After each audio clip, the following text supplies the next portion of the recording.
my secret question that I asked, which has made all the difference. So great to see everybody here. Carl White here. So I was just got off the phone with somebody, and they were dealing with a situation, and I thought I'd share with you. Obviously, not the details of it because it was kind of a personal nature to this person.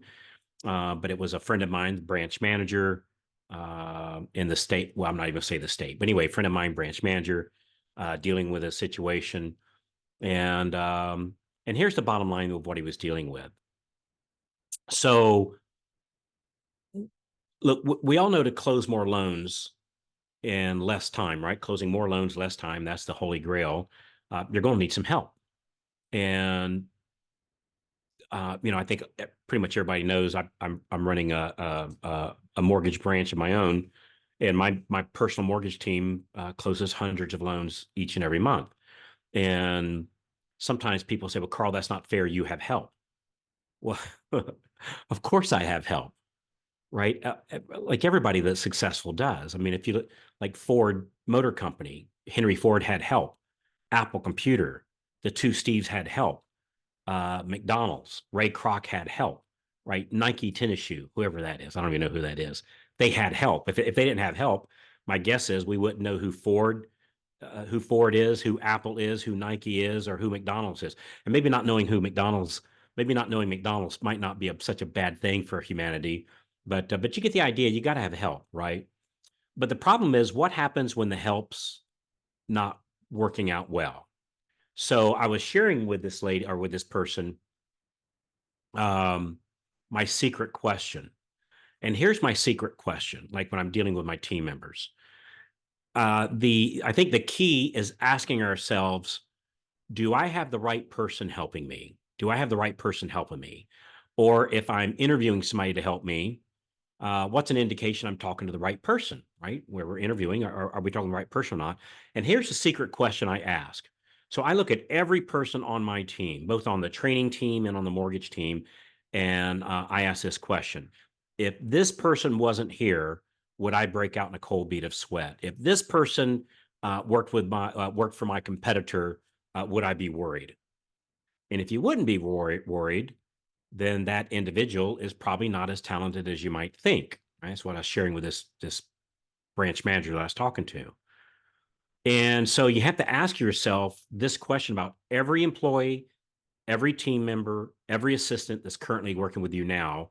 Knowing what I know now, would I hire this person again today? Knowing what I know now, would I hire this person again today?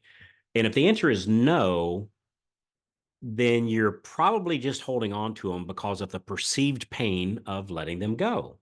Look, I get it. It can be a tough situation when it's time to let somebody go, particularly like in this case that of this person I was talking to, particularly if it's someone that you've had in like a, I don't know, like an ingrained relationship. I'm not talking about an inappropriate relationship. I'm just talking about like an ingrained relationship, right? Somebody that you're working with for a long period of time, and you have this relationship that you've built over many years, right? And it can kind of be like a psychological trauma bond, and sometimes these dysfunctional relationships, they end up showing up in the workplace, and when this happens, we can end up taking care of incredibly toxic people, and or at least they're toxic to you. It doesn't mean that they're toxic. I didn't mean to say it that way, but just like working with you and your current situation, you're currently set up the way they are today, it can be a toxic relationship.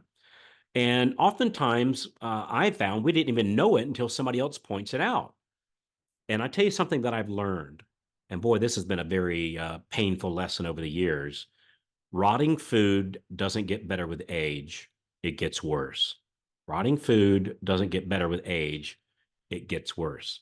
So, hey, look, I know this might be perceived as a painful topic, but I can tell you, letting it fester will be far, far, far more painful in the long run and in the short run. So if you have to fix something, if you have something to fix here, fix it today. Fix it today. And if you yeah, I think that's enough here. So knowing what I know now, would I hire this person again today? If this person wasn't here, would I break out in a cold bead of sweat? If this person worked for my competitor, will I be worried? That's just three different versions of really the same question. And boy, if the answer is no, trade for a future draft choice, right? And one thing I've always understood, if it's not working out for you, it's probably not working out for them either, right? So they can always feel when things aren't working out well, and they're not happy either. And sometimes, even though it might be a very painful topic to talk about with them, that hey, this might not be working out, I think in the long run, they'll be relieved too because it wasn't working out for them either. So yeah, I think that's it. So, yeah, just a quick little solo episode I was doing here. And again, it's a response of somebody called me up and was talking about a situation they were dealing with and what to do. And I thought, man, that's a topic a lot of can deal with. So, hey, and one thing to keep in mind, some of you might be going, well, gosh, my volume isn't up high enough uh, to need help, right? I'm on that verge. I've got a couple loans closing each month, and man, I'm having trouble like getting to that next level, and I really can't afford to hire somebody because I'm not. But I would like some help, but I just can't afford them.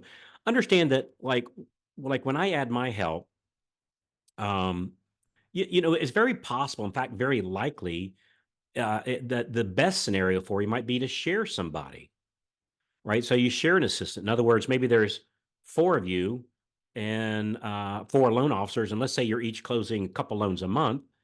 Well, you could pitch in together and get one assistant to help the four of you, because then the assistant's helping close eight loans. And then when you offload all those activities that's holding you back from doing your prospecting, and they can help you do even better follow up. We all know the money's in the follow up. Man, that's when the magic happens. I'm just telling you. And so don't be bashful about sharing help. I think that's a good thing to do because sometimes people think, well, yeah, but I want them for myself. Hey, look, right now I'm sharing the internet, right? So I'm sitting here in my little studio here at my office, and this office has an internet wire running in through it, and I don't know who, I don't know where, I don't know what, but I guarantee this wire is going through other businesses too, and we're sharing the internet line, right? We're sharing the electricity that's coming into the office, right? I'm not the only one using that wire that's coming from the power company. There's other companies, other houses, other businesses, other stores that are that same wire runs next to, and we're all tapping into it. Yet when I turn on the internet, here it is. When I flick the light switch on the wall, uh, the room lights up. And so, even though I'm sharing this with somebody, I don't feel the effects of sharing. Or let me rephrase that. I don't feel the negative effects of sharing it. I only feel the positive effects of sharing it, right? It gives me the desired result, which is music playing in the background, a little fan blowing on me just to give a gentle little whisper of a wind coming across my face. My tea is sitting over here beside me, nice and warm from the tea maker. And so when I push the button, the tea maker fires up and it works. So sharing isn't a bad thing, right? Because the power company's not going to build a power station just for Carl, right? And so hey, Carl, if you don't mind sharing, it's like, as long as I don't feel the difference. And so setting it up so that you're sharing an assistant can be a very, very, very powerful thing. So I think that's it. Hey, and if you want to learn how do we hire assistants? Who do we hire first? What do they do? If I hired a shared assistant, what would they do? What would I do?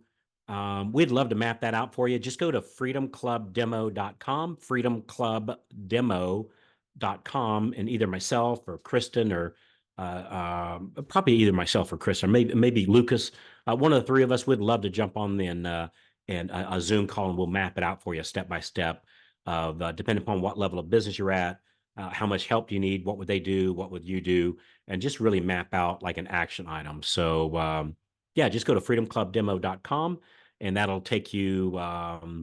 It'll ask you a couple questions so that we have your contact information, and then it'll book you time on a calendar. So you actually, when you go there, you'll end up on a calendar, and you'll pick a date and a time, and we'd love to map it out to you. So yeah, I'd love to show you how we find great assistance and how it makes, the loan officer even more money while working even less hours.